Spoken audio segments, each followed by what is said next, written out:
नमस्कार दोस्तों, स्वागत है आपका कथा सागर में। इस वीडियो में मैं आप लोगों को नवरत्नों के बारे में बताने वाली हूँ। तो अगर अभी तक आप नहीं जुड़े हैं कथा सागर के परिवार के साथ, तो जुड़ जाएं कथा सागर के परिवार से। कर दे चैनल को सब्सक्राइब, हिट कर दे बेल आइकन, जिससे क्या होगा, कोई भी वीडियो अपलोड होगी आपको नोटिफिकेशन तुरंत मिल जाएगी।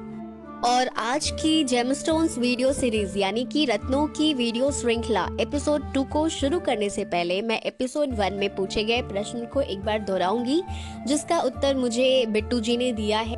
उस एपिसोड का मेरा प्रश्न था, राजा बलि के शरीर के विभिन्न अंगों से कितने रत्नों और उपरत्नों की उत्पत्ति मानी गई है, जिसका सही जवाब होगा 84 रत्न और उपरत्नों की उत्पत्ति मानी गई है। अब हम आज के इस वीडियो में जानेंगे रत्नों के बारे में और विस्तार से, और सबसे पहले जानेंगे नवरत्न क्या होता है और कौन कौन से नवरत्न हैं और किस ग्रह से वो जुड़े हुए हैं। तो जैसा कि मैंने आप लोगों को बताया, धर्म ग्रंथ के अनुसार, पौराणिक कथा के अनुसार और शास्त्रों के अनुसार रत्नों और उपरत्नों की कुल संख्या 84 मानी गई है। लेकिन इसके अतिरिक्त भी कुछ अन्य उपरत्न होते हैं जिन्हें हम उपरत्नों की श्रेणी में रखते हैं। इन उपरत्नों में कुछ ऐसे उपरत्न भी होते हैं जो बहुत ही दुर्लभ होते हैं, और कुछ ऐसे उपरत्न भी हैं जिनका आभूषणों में इस्तेमाल नहीं किया जाता या फिर ज्योतिष की दृष्टि से भी उनका कोई महत्व नहीं है।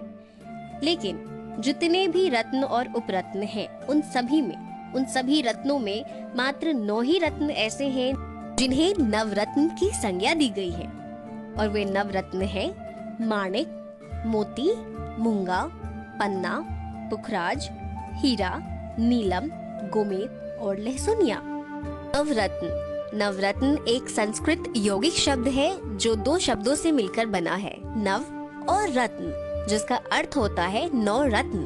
और मैंने आपको अभी अभी उन 9 रत्नों के बारे में, उन 9 रत्नों के नाम को बताया है।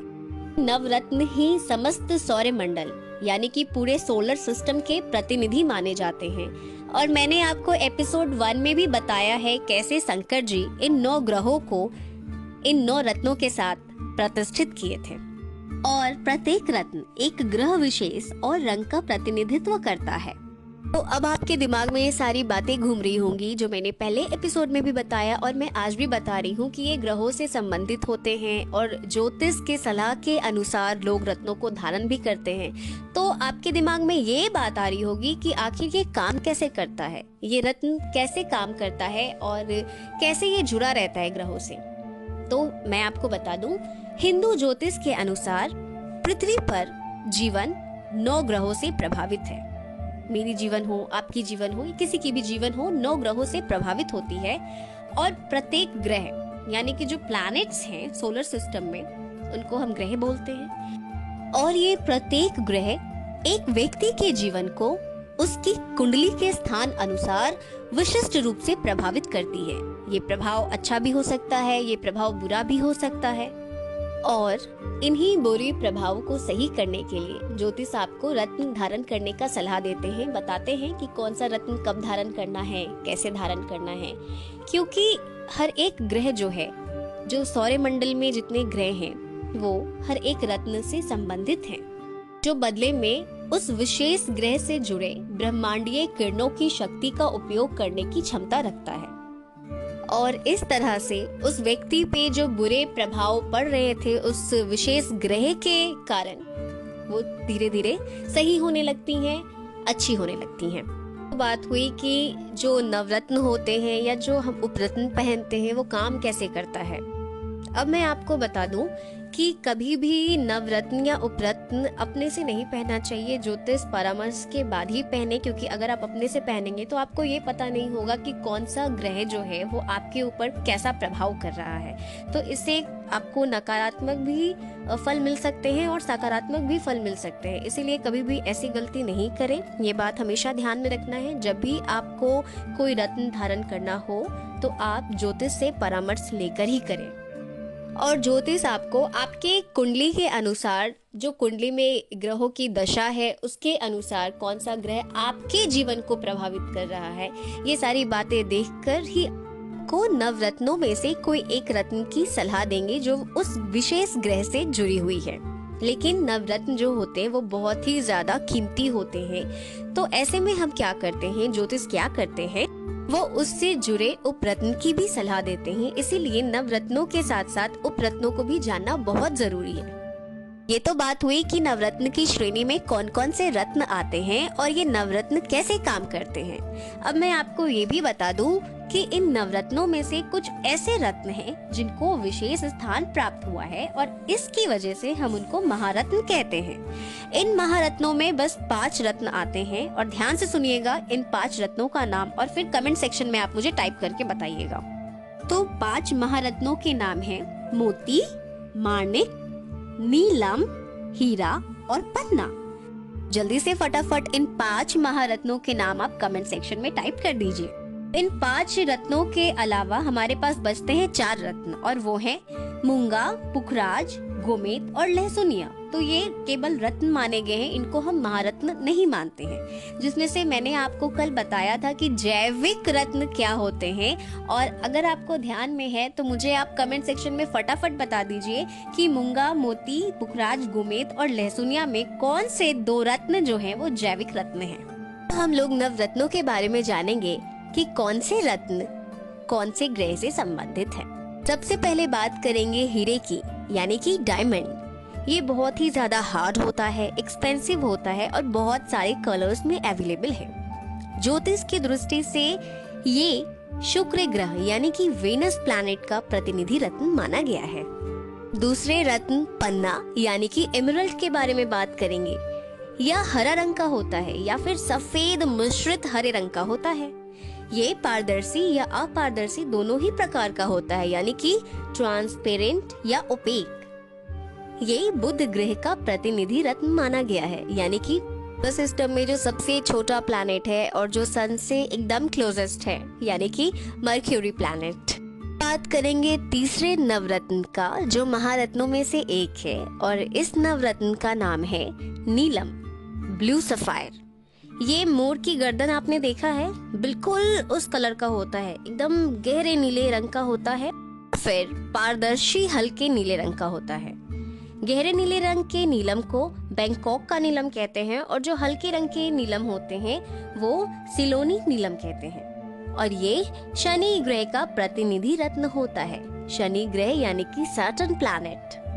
चौथे महारत्न का बात करते हैं और वो है मोती यानी कि पर्ल। ये व्हाइट कलर का ही होता है, कभी कभी लाइट पिंक या फिर लाइट येलो कलर में भी ये मिलता है।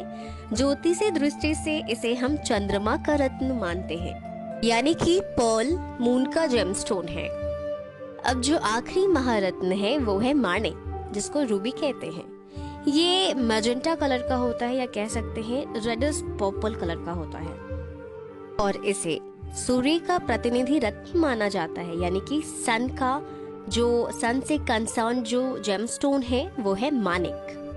नेक्स्ट रत्न जो है वो है पुखराज, जिसे येलो सफायर कहते हैं। ये महारत्नों में नहीं आता है लेकिन ये नवरत्न है।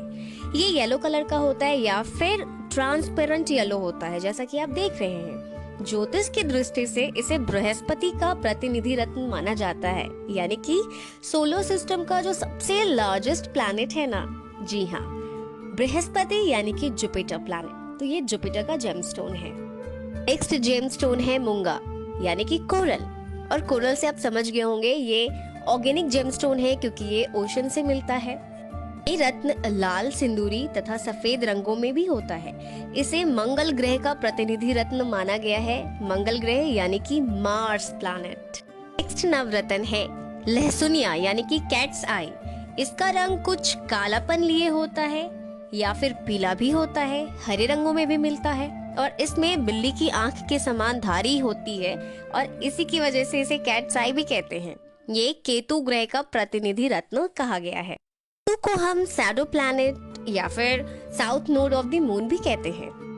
सबसे आखिरी नवरत्न है गोमेद यानी हेसनाइट। ये कालापन लिए हुए लाल रंग का होता है या फिर पीलापन मिश्रित लाल रंग का होता है, साथ ही ये गोमूत्र के रंग का भी होता है। इसे राहु का प्रतिनिधि रत्न माना गया है और राहु को हम लोग नॉर्थ नोड कहते हैं, north node of the moon. तो ये थे वो 9 रत्न जिसमें मैंने आपको महारत्नों के बारे में बताया और उन 9 रत्नों के बारे में बताया कि कैसे वो कौन से प्लैनेट से एसोसिएटेड हैं, कौन से ग्रह से वो संबंधित हैं। और मुझे उम्मीद है कि आपको ये वीडियो काफी अच्छी लगी होगी, इन्फॉर्मेटिव लगी होगी। अगर अच्छी लगी है और इन्फॉर्मेटिव लगी है तो प्लीज लाइक बटन जरूर हिट करें, शेयर करें अपने फ्रेंड्स और फैमिली के साथ और मुझे कमेंट सेक्शन में जरूर बताएं कि कैसी लगी आपको वीडियो। साथ ही साथ मुझे इस वीडियो में पूछे गए क्वेश्चंस के आंसर दीजिए। क्वेश्चन क्या थे एक बार मैं फिर से रिमाइंड कर देती हूँ। क्वेश्चन जो थे वो है, सबसे फर्स्ट क्वेश्चन था कि महारत्न कौन कौन से हैं और सेकंड क्वेश्चन था जैविक रत्न कौन कौन से हैं और जैविक रत्न क्या होते हैं। और अगर आपने वीडियो अच्छे तरीके से देखी है तो आई एम श्योर आपको आंसर्स पता होंगे। फटाफट अपने आंसर्स कमेंट सेक्शन में मुझे कमेंट करके बताएं और नेक्स्ट वीडियो सीरीज में मैं एपिसोड 3 में उपरत्नों के बारे में बताऊंगी। तो आप बने रहिए कथा सागर के परिवार से। कर दीजिए चैनल को सब्सक्राइब, हिट कर दीजिए बेल आइकन। और अब मैं लेती हूँ आप लोगों से विदा। तब तक के लिए खुश रहिए, स्वस्थ रहिए, हंसते रहिए, मुस्कुराते रहिए, अपना ख्याल रखिए, अपने आसपास वालों का ख्याल रखिए और मिलजुल कर रहिए और एक दूसरे का ख्याल रखिए। भगवान आप सभी की मनोकामनाओं को पूर्ण करें। ओम शांति, ओम शांति, ओम शांति।